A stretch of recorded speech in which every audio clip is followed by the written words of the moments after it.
Bienvenue si vous nous rejoignez dans le Club BFM, comme Raphaël Enthoven qui est notre invité aujourd'hui. Bonjour Raphaël Enthoven, vous êtes professeur de philosophie, écrivain, auteur de l'Albatros aux éditions de l'Observatoire, roman sur votre mère, roman dont vous deviez aller parler au Festival du livre de Besançon, mais vous n'êtes plus le bienvenu, vous avez été déprogrammé par la mairie à la demande de communistes, alors non pas pour votre roman, mais pour des propos que vous avez tenus sur les réseaux sociaux qu'on va lire ensemble. Il n'y a aucun journaliste à Gaza, uniquement des tueurs, des combattants ou des preneurs d'otages avec une carte de presse. Alors pour les communistes de Besançon, c'est inadmissible. Qu'est-ce que vous leur répondez ? Ce sont les mêmes qui ont invité Médine en octobre. Donc Médine et ses quenelles, ça passe tout à fait. En revanche, ce que je dis, c'est inadmissible. C'est là quelque chose qui ne va pas. Il y a là un deux poids, deux mesures ahurissant. Mais sur les propos eux-mêmes, je les ai abondamment expliqués. Alors on va revenir sur les propos, évidemment, et on va prendre le temps de se poser sur ces propos. Mais sur l'attitude de la mairie de Besançon, comment vous la qualifiez ? C'est consternant. C'est consternant, c'est gravissime, c'est beaucoup plus grave que moi. C'est consternant. C'est qu'on a empêché un écrivain d'aller dans un salon du livre pour un délit d'opinion. Il faut bien comprendre ce que c'est que la censure. La censure, quand c'est pas la loi qui prend en charge la censure, c'est-à-dire quand on n'est pas en tyrannie, la censure, c'est une loi sous la loi. C'est une loi cachée sous la loi. C'est une façon de légiférer à l'abri de la loi elle-même et d'imposer de nouvelles lois plus strictes. Et c'est ce qui m'est arrivé. C'est-à-dire on a considéré que mes propos relevaient, étaient inqualifiables et justifiaient que je ne puisse pas présenter mon livre aux Bisontins. Alors, est-ce que c'est un délit d'opinion ou est-ce que vous énoncez un fait qui n'est pas la réalité ? Par exemple, Manuel Bompard dit, il vous accuse d'apologie du génocide. Oui, j'ai entendu ça. Oui, on est tous génocidaires.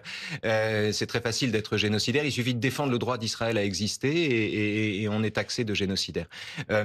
Mais sur les propos eux-mêmes, ce que je dis est extrêmement simple et venait d'ailleurs en illustration d'une vidéo qui le détaillait.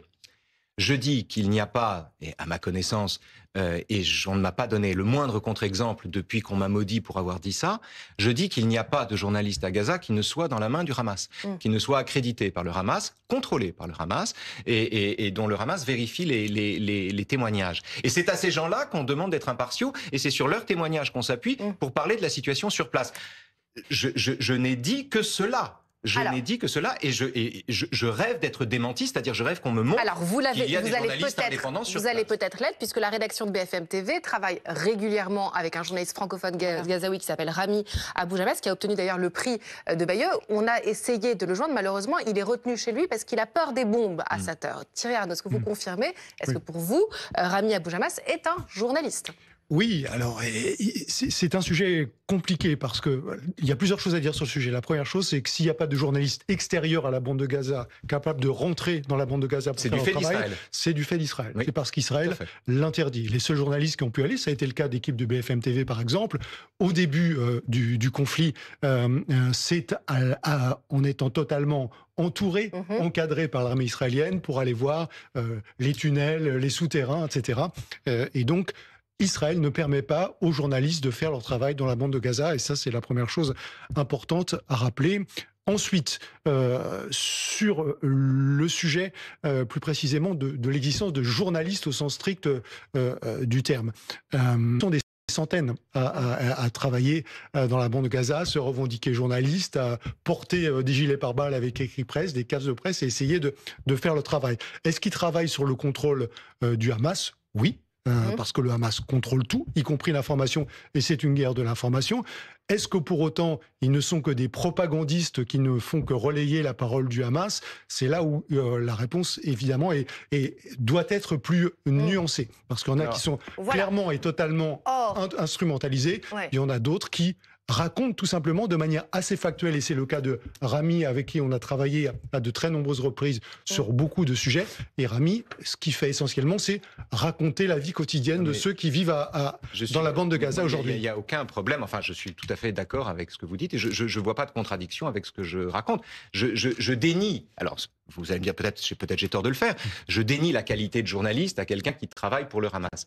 Mais il ne travaille pas pour le Hamas. Travailler pour le Hamas, c'est travailler... Il travaille sous son contrôle et il diffuse des témoignages que le Hamas autorise. C'est pas la même chose. D'accord, c'est une nuance bien fine. Mais bon, non, c'est une nuance non, c'est une nuance bien fine quand vous travaillez sous le contrôle de quelqu'un qui surveille ce que vous diffusez et ce que vous racontez. Entre ça et travailler pour, mais je vous accorde, ils travaillent sous leur contrôle. Je dénie la qualité de journaliste aux gens qui sont dans cette situation-là. C'est tout. Je ne disais que cela. La conversation que nous avons maintenant, les informations que vous me donnez, la personnalité du journaliste avec lequel vous travaillez, etc., prouvent assez que ce que je racontais était matière à débat. Et matière à controverse, à discussion entre gens de bonne volonté qui essaient de comprendre ce qui se passe, qui font ce qu'ils peuvent, etc. Et en aucune façon répréhensible. Évidemment, pénalement répréhensible, bien sûr que non, mais même moralement répréhensible. C'est tout ce que je dis. Je ne demande que cela, moi. Je n'ai dit que quelque chose qui, en l'occurrence, fait légitimement l'objet d'un débat aujourd'hui. Flora. Moi, j'ai une question un peu qui pique. Est-ce que vous n'êtes pas victime d'un jeu auquel vous participez régulièrement? Vous dites à monsieur, oui, à une nuance près, mais c'est précisément ce sujet, c'est précisément la nuance, surtout quand on parle d'un conflit qui fait des morts, qui est essentiel pour avoir une conversation et un débat. Et moi, je vous suis sur Twitter, je vois que régulièrement, vous êtes un peu tombé dans la marmite des réseaux sociaux. En tout cas, c'est ce que j'observe moi en vous suivant sur Twitter. Est-ce que vous remettez pas régulièrement des pièces dans la machine que là vous venez sur ce plateau dénoncer? Je vois pas le rapport entre ce que l'activité sur Twitter qui consiste à s'exprimer et ce qui m'arrive à Besançon où je suis interdit de m'exprimer, c'est-à-dire qui consiste à me censurer. Ce sont quand même deux choses tout à fait différentes. Je n'ai en aucune façon cherché à être censuré d'une manière ou d'une autre en m'exprimant sur la situation à Gaza. J'ai diffusé une vidéo qui détaillait le CV de soi-disant journalistes qui étaient en fait des combattants et des cadres du Hamas. J'ai diffusé cette vidéo-là, je l'ai assortie de ce commentaire-là. Je n'ai pas fait ça pour qu'on me censure ensuite, si vous voulez. Ça me paraît ahurissant. Un exemple qui est d'écrire, il n'y a aucun en majuscule journaliste à Gaza qui a été démenti ici, qui a été démenti aussi par France Inter. Démenti sans être démenti. Il travaille sous le contrôle du Hamas et moi je dénie cette qualité de journaliste à quelqu'un qui travaille sous le contrôle du Hamas. En fait, jusqu'à présent, j'ai pas été démenti à ce sujet. J'ai pas été démenti à cet égard. Pardonnez-moi, ni parce que vous dites, ni parce que... Pardon. Non, pour moi, c'est un débat sur le métier de journaliste, en fait. On devrait s'interroger sur ce qu'est un journaliste. C'est ce qu'est un journaliste. Mais ce qui est assez cocasse quand même, c'est de voir qu'il y a une critique par ceux qui n'ont aucune difficulté à promouvoir Rima Hassan qui, elle, refuse de dire que le Hamas est un mouvement terroriste. En termes d'apologie quand même du terrorisme, c'est quand même pas mal. Ou encore une fois, invite Médine. Oui, même Médine et ses quenelles, c'est quand même une autre histoire. Ou même sans ça, sur la question de la censure, les mêmes qui ont une pince à linge sur le nez quand il s'agit de défendre Boualem Sansal. Donc c'est ça qui est terrible. C'est pour ça qu'on parle du deux poids, deux mesures. Et d'ailleurs, moi je suis maire d'une ville qui s'appelle Tavernier, on fait beaucoup de résidences. Vous êtes le bienvenu. Merci. Et, le débat c'est pas tombé dans l'oreille d'un aveugle. Mais en dehors de cela, c'est vrai que ce qui est terrible dans notre pays aujourd'hui, c'est l'incapacité à débattre.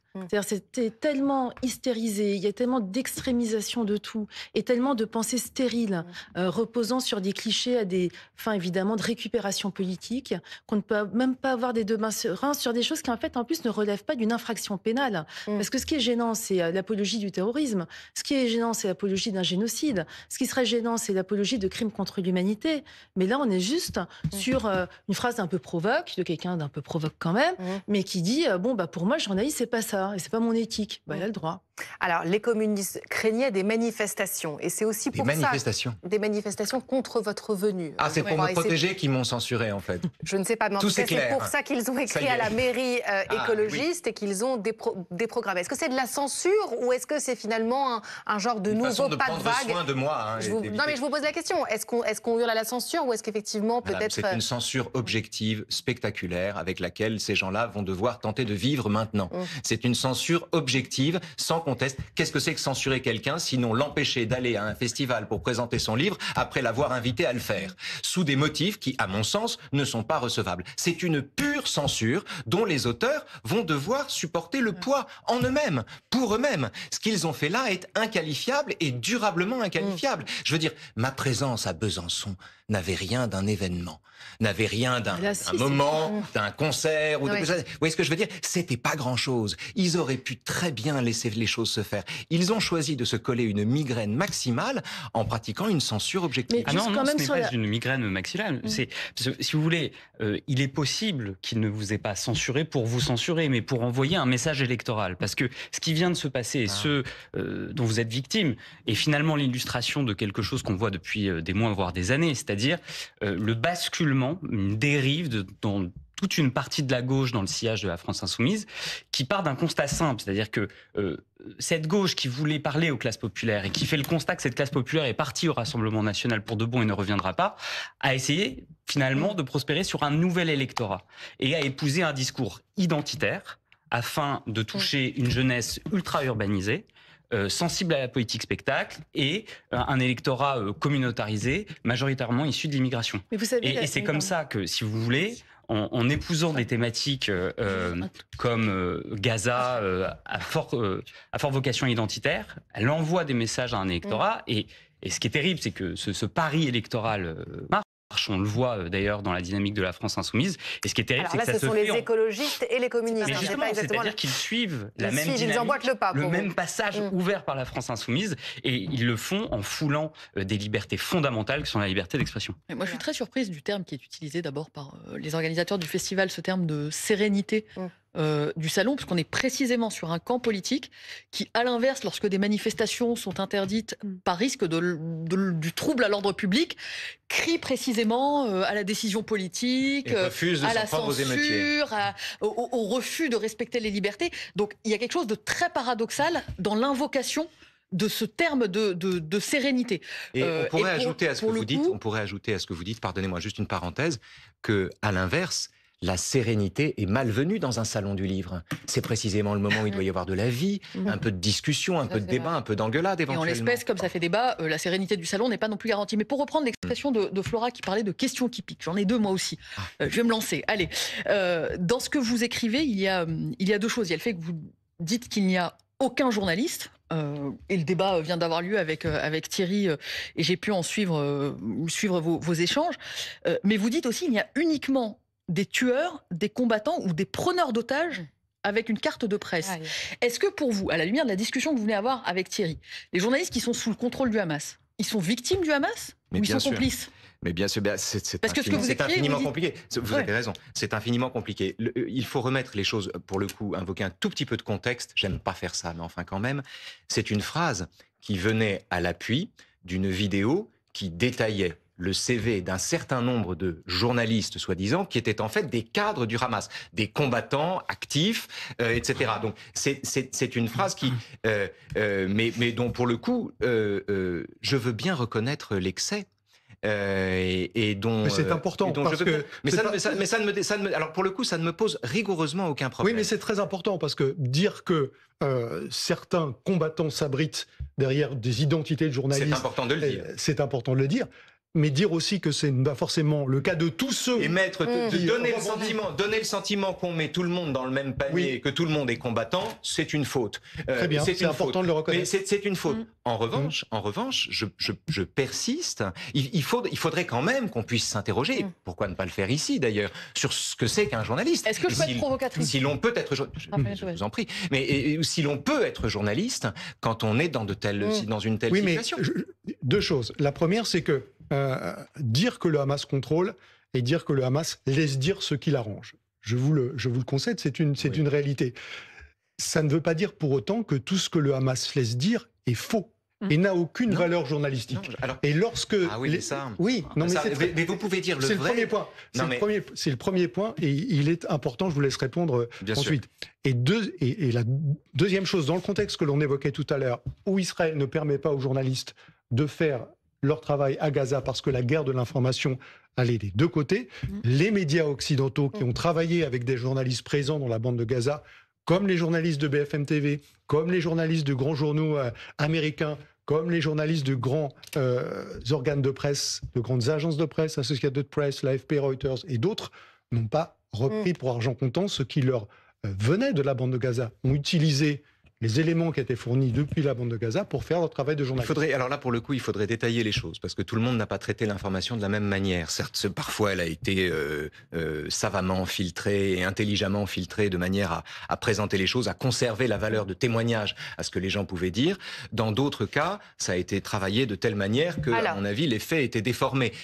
Mais c'est tout le problème, de savoir ce qu'est un journaliste et ce que peut faire un journaliste dans une situation comme celle-là. Alors, l'autre problème et l'autre question est de savoir effectivement s'il s'installe un climat de censure pour toutes les personnes qui sont pro-israéliennes et qui défendent le gouvernement de Benjamin Netanyahou, ou en tout cas le droit d'Israël d'exister. Voilà, j'ai repris. Comme par exemple Enrico Macias. Je ne sais pas si vous avez vu que son concert a été annulé. Son concert a été annulé. C'est beaucoup plus grave que moi. Voilà, lui qui disait « Je suis le premier juif à avoir réuni les juifs et les musulmans. Mon problème, c'est que je ne supporte pas la violence des terroristes. » Il avait l'habitude d'aller chanter en Turquie, à Istanbul, et bien voilà, lui aussi a été déprogrammé. Est-ce que vous pensez que dans les mois qui arrivent, eh bien ça va être de plus en plus souvent? Vous savez, Tocqueville, le philosophe, sociologue Tocqueville, a théorisé au XIXe siècle un concept très intéressant qui s'appelle la tyrannie de la majorité.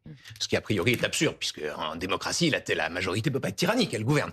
Mais en fait, la tyrannie de la majorité, c'est la façon dont certains groupes se constituent pour vous faire taire. C'est-à-dire, quand on ne peut pas vous interdire, quand on ne peut pas interdire ce que vous dites, on s'arrange pour vous faire taire. Ou alors, on vous laisse parler, mais on s'organise de telle manière que vous perdez vos droits à l'humanité. Vous êtes un étranger parmi nous.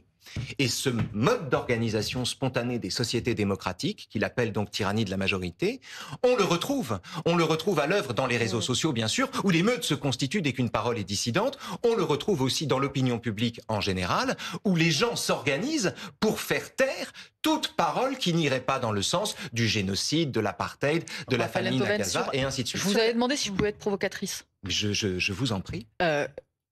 Jean-Luc Mélenchon a été annulé pour une de ses conférences qui avait été annulée, je crois, à Lille, où il avait de la même façon crié à la censure, etc. Est-ce que vous accepteriez de débattre avec lui de ce qu'est la censure et de ce que sont les libertés? J'ai deux réponses à vous faire. La première, c'est que j'ai déjà débattu avec Jean-Luc Mélenchon. En 2021, justement, on a la une de l'Express. Vous avez débattu avec Jean-Luc Mélenchon. Vous pourriez le refaire aujourd'hui? Non. Non. Pourquoi? Non. Parce que après le 7 octobre, je peux pas. Après ce qu'il a dit, après le 7 octobre, refuser de parler de terrorisme à propos du Hamas, dire que le CRIF est derrière les décisions du gouvernement, dire que le Likoud est derrière la défaite des travaillistes, dire que je ne peux pas. Ça ne m'intéresse pas. Ça ne m'intéresse pas. Je n'ai pas de terrain commun.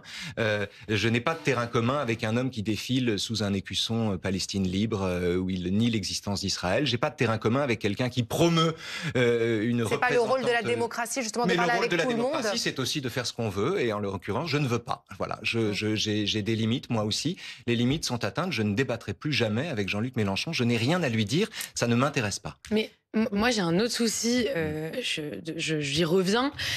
En fait, moi, j'ai l'impression que dans ce conflit, il y a deux camps, autres que les deux camps qu'on imagine, à savoir le camp pro-israélien et le camp pro-palestinien.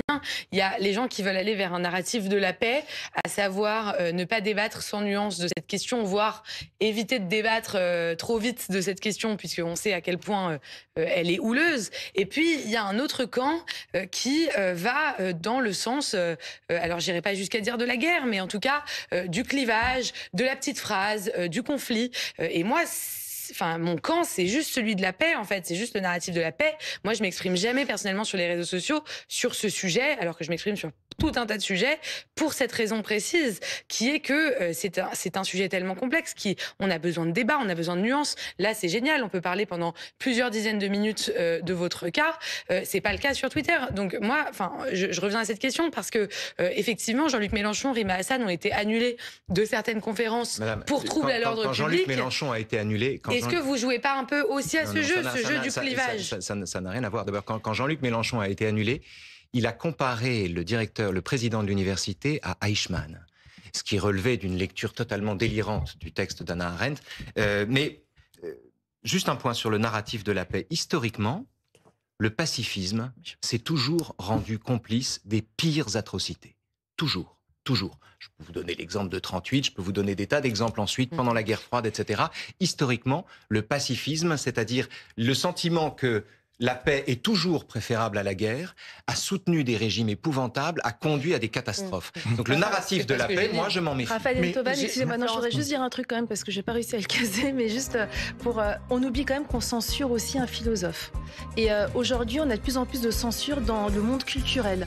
Moi, je vous donne un autre exemple de censure, ça existe à l'extrême gauche, ça existe à l'extrême droite. On a des pressions, par exemple, parfois par le Rassemblement national, pour ne pas soutenir des films quand il s'agit de films, par exemple, transsexuels, comme Emilia Pérez. On a ce type de censure aujourd'hui. Il y a eu le phénomène Barbie, où un maire a déprogrammé un film parce que des intégristes ne souhaitaient pas qu'un film qui parlait finalement de la liberté de la femme et du féminisme soit programmé. Donc aujourd'hui, on a un risque de censure culturelle qui n'est pas que le propre de l'extrême gauche ou des intégristes, mais qui est le propre aussi de tous les extrémistes. Et je trouve que là-dessus, on ne s'indigne pas assez. On ne se révolte pas assez. Et que d'ailleurs, même les artistes qui parfois sont prompts à manifester un peu sur tout, là-dessus, sont assez muets. Sont assez silencieux. Merci Raphaël Enthoven d'avoir été l'invité du club de BFM. Je rappelle votre livre, L'Albatros, aux éditions de l'Observatoire.